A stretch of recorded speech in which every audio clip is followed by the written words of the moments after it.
For content warnings and a written version of this story, please check the description below.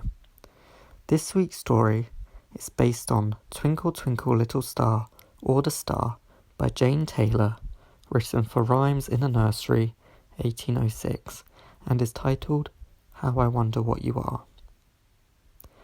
Please consider supporting me on my Cash App to help out with things like rent, shopping, just living costs. The cash code is on the screen and will be in the description, and also consider donating to my GoFundMe to help directly support my transition. Now on to the story. Jane looked at the sky. This was something she did every night. She would look to the stars and write each one down. She would even name them. Her mother thought it was a ridiculous pastime. A young lady should learn how to tend to the home and not be looking to the stars. Jane would always ignore her. She felt the idea of being a homemaker was boring. Why would she spend her days sweeping and cooking when she could be an astronomer, like all the famous ones that her local church hated so much? Her father didn't care either way. For arguments between Jane and her mother, her father would only add the odd, "Listen to your mother, Janie," before returning to his paper and adding little more contribution. On this one particular night, as Jane sought to the stars, she spotted an unfamiliar celestial body. It was green, and it almost seemed to float across the sky, not in the manner clouds do, as the world spins around, but this star was moving. She was quick to grab her notebook and jot down this new discovery. Whilst her ink scribbled across the paper, the star picked up more speed. It was now heading towards the ground, and as soon as Jane stopped writing, it crashed distantly, causing an explosion of green light that sent shockwaves so strong they rattled every window in Jane's village. Her jaw fell open. She couldn't believe it. This was the discovery of a lifetime. Not even the greatest astronomers had experienced such a thing. She was going to go to that star and find out what had happened. Humans were weird. At least that's what Twinkle always believed. Why do they insist on being so different? They'd ask their parents, who would just shrug. We are all unique. Just because they're from another world doesn't mean we should judge the way they do things. Twinkle still didn't get it. They buried their head between their arms and sighed. But they kill each other, they muttered. Their parents didn't know how to respond to that one. Not that Twinkle's community was perfect. They had their own problems. We all do. It led to their planet being uninhabitable. So Twinkle and their family were to relocate to the Dirt Ball, where all the humans lived under some peculiar system where some humans thought they were so much better than the others that they wore fancy crowns and made up laws that suited them. I don't like the idea of being ruled over, Twinkle protested. I don't want those around me to look upon me like I'm different just because my hair is purple and my eyes are rectangular. Goats have rectangular eyes and they treat them like demons. Again, their parents weren't sure what to say. All 5 of them had studied human studies. They'd all done well and received good grades, but none of them had any first-hand experience on the dirt ball. We will not change the way we do things, Twinkle. Maybe we could teach them a thing or two, one of the parents smiled. Maybe they could show us something too. This could be a learning experience for all of us, another parent continued. What do they have that we need? We have machines we can fly in.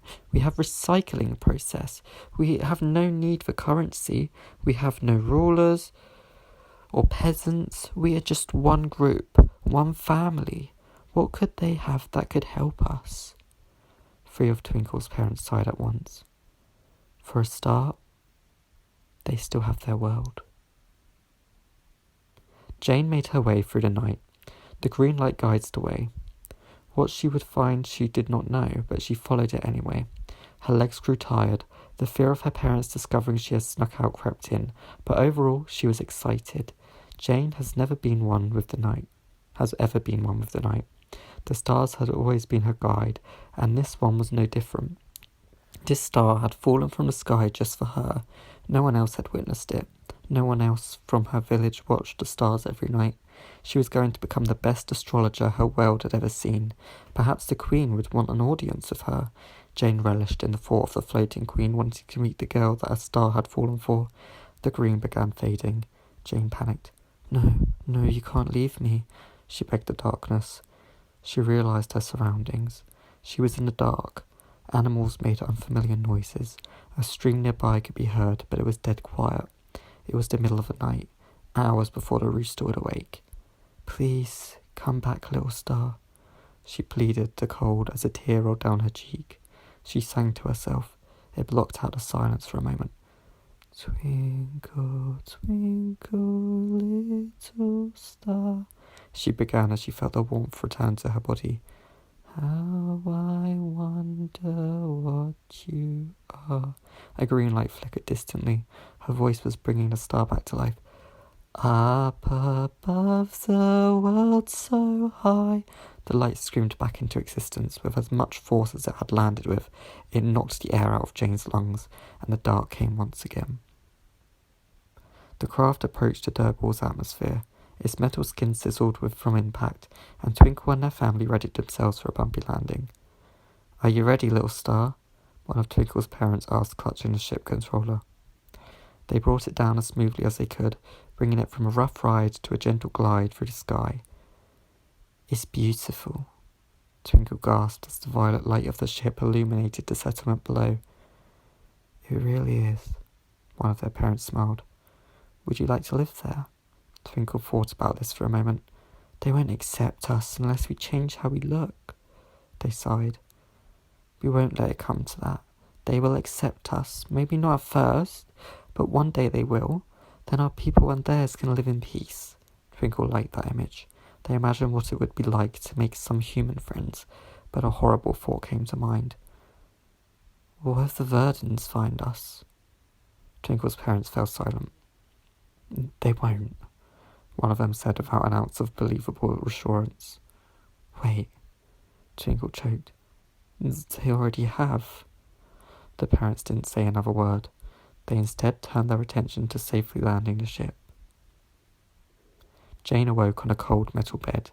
A green creature with horrifying features looked down upon her, with hunger in its eyes. Jane prepared to scream, but her mouth was forced shut. The creature spoke within Jane's head. It spoke in a language the girl didn't understand. The creature appeared to realise this, and shifted through several languages until it reached the one Jane spoke. Fix my ship. Jane didn't understand. Fix my ship. Please. The creature repeated to be more polite. It remembered the gag stuffed in Jane's mouth and removed it with its spindly claw. Now Jane could scream, and as she did, the ship shone a stunning green again. Keep going. It's almost complete. The creature buzzed with joy. The little girl didn't need to be told twice. She felt as if she could never cease her screaming. The noise of the ship whirring to life drowned her out. Jane tried screaming over it, but only ended up making her throat too sore. Are you quite finished? The creature rolled its giant bug-like eyes. Jane tried to nod but couldn't. Oh. The creature shifted its appearance into the shape of a human with long green hair and eyes of rectangular pupils. No wonder I scared you. I looked terrifying to you. I do apologise. This is my true form. The creature spun around. What do you want with me? Jane shivered. Oh, I'm done with you. I'll let you out in a moment, don't worry. It smiled. What are you? The creature turned to look at the girl with disgust on its face. Insolent little thing, aren't you? Imagine if I asked you what you were. Would you like that? Jane wasn't sure she would, so she managed a small, I'm sorry. The creature returned a warm smile. Oh, it's all right. If you must know, I'm a Verden. The girl's eyes sparked with intrigue. Verde, as in green, she quizzed. Exactly. There are several species where I'm from. The Rohans, Azulas, Muradois, my people the Verdens, and a few others I've forgotten, all named after the colour of our hair. The Verden swished its long green hair back and forth. Why your hair? The Verden explained how the colour of one's hair determined what part of the grand city they lived in. The more pleasant it appeared, the higher up they lived. It explained how the neglect of the lower parts of the city led to it destroying itself from the bottom up. Of course, the Modois don't believe they've done anything wrong. They just think it was a freak accident of nature. They don't even understand that they were better off than anyone else below them. At least the majority don't.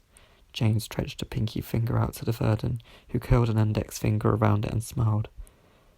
I came here to stop them from hurting anyone, and then I crashed. It sighed. You're the star I saw. Jane only just understood. And you are the diamond I need to get my ship working again. The Verdun laughed. Diamond? Jane didn't understand, but she knew she didn't like the look the Verdun was giving her. We have nothing to worry about. They fell from the sky and crashed. One parent tried comforting Twinkle. But they destroyed our home. They'll destroy our new one too. Twinkle felt faint and found themselves a chair to recover on. You know that's not completely true. Our people also ruined the world. Don't forget, we are also lived in the high parts of the city. Twinkle gazed over. Not the highest part. We all know the virgins lived at the top. They were pouring the most sludge down the hillside. One parent took a seat next to the child. Yes, they did bad, but we must acknowledge that we also contributed to that bad. As the sludge rolls down the hill, it collects. Earlier you mentioned how humans were strange for having a hierarchy, but don't you see, little star, we likewise had a hierarchy, too.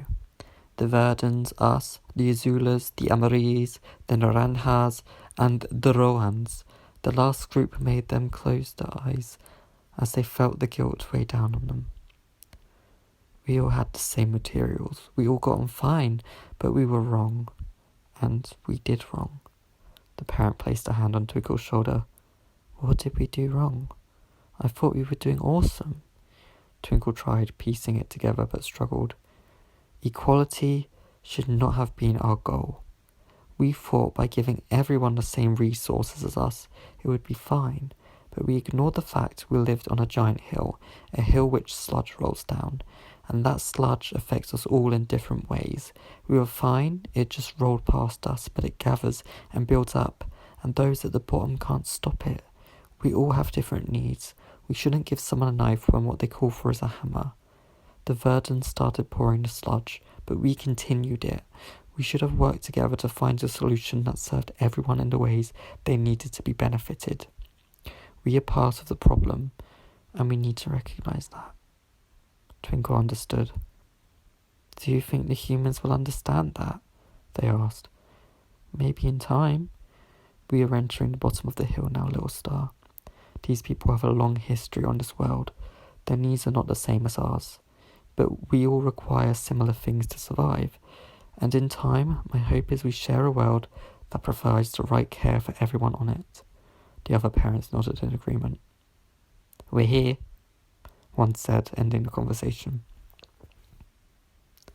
The Verdun ship was alive again and floating high above the village below. Jane was strapped inside a small glass tube and looked out into the night sky. It forced her to sing, for each time she stopped, she was jabbed with a painful pointy instrument. The Verdun was proud of itself. It had found a solution to its problem which suited it just fine. So the singing diamond never got to see her parents again. So what if her dreams of becoming the world's best astrologer were ruined? To the Verdun, her life wasn't important. No one's life was important to it. Not the diamonds, not the villagers below, not the Modois who had shot it out of the sky in the first place, and not those the sludge had destroyed on its old world. They were long gone. The green-haired creature only cared about one thing, what benefited it, and now it had a continuous stream of power. It would go back to its community and tell them the dirt ball was ready for them to take over, and if their sludge ruined it, who cared? There were always more dirt balls out there. Jane faced down at the purple star below and watched as its occupant stepped out of it. She sang to them from way high above. Twinkle looked up and saw the glass sparkle under the moonlight. The green of the ship was covered by many thick grey storm clouds, so when they looked at the glass, all they saw was a sparkling object. Look, Twinkle pointed up. What is that? The parents didn't know, but one laughed. It looks like a diamond in the sky. And another took Twinkle's hand and walked the little purple star into their new village towards Jane's old home. Thank you for watching this video. I hope you enjoyed this story, and please consider subscribing to see more. You can also check out my website for everything that I do in the comments. You can also follow me on my Wattpad, follow me on my Twitter, my Instagram, all of that good stuff is linked down below. On Saturday, the 1st of May, I plan to release A Donut from Cacopia Chapter 3. On Tuesday, the 4th of May, I plan to release my Under the Queer Umbrella M-Spec entry video. And on the 6th of May, Thursday, I plan to release a next short story, which will be based on The Little Red Hen.